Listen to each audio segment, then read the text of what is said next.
Hey guys, what's going on? Just here in my studio and kind of wanted to give you guys a little quick look around as to what happens behind the scenes here at Tunes I Dig. And just behind me here, this is the very first set that I ever built when Tunes I Dig first started last year. So I guess you could say this is kind of like the beginnings of it.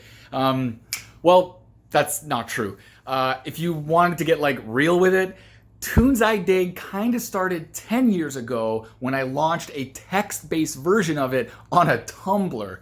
So like that's actually kind of like when it really started, you know what I'm saying?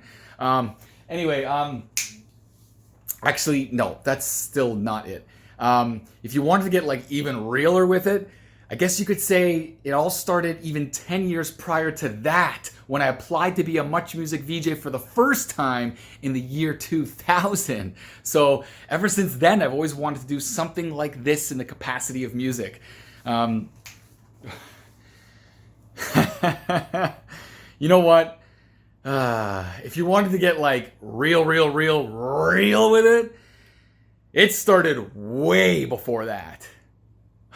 Hold on, let me show you. It all started in the early 80s, when I was born. I had a normal Canadian suburban upbringing. I was obsessed with Ninja Turtles, wrestling, and climbing trees. When it came to music though, I was always listening to whatever my older brothers Dennis and Peter were listening to. They introduced me to MuchMusic, and one of my earliest memories was the press conference that David Lee Roth held when he got kicked out of Van Halen. In the early 90s, I began discovering the world of music on my own. With my brothers old enough to be out bar hopping, I was raised on a healthy diet of MuchMusic, Q107, and Beavis and Butthead. That's right. I remember exactly where I was when I saw Green Day perform their legendary set at Woodstock '94. I remember watching all those kids mudsliding without a care in the world, just basking in the glory of their youth. I remember thinking, one day I want to go to one of those festivals. And so as the 90s went on, I became obsessed with music and comedy alike, and even tried my hand at some Tom Green. In the 2000s, I applied to be a MuchMusic VJ. Not once, not twice, but thrice. One of my attempts even caught the producer's eye and led to several closed-door interviews. But in the end, I didn't quite make it. By the late 2000s, I was just meandering, but I knew that I could offer something entertaining to the world in the capacity of music. I had a vague idea, but I wasn't ready. Not yet. In the 2010s, after years of going to concerts, I finally put my own mark on the world. In 2011, I started a text blog called Tunes I Dig. The following year, I began making videos, but they just sucked.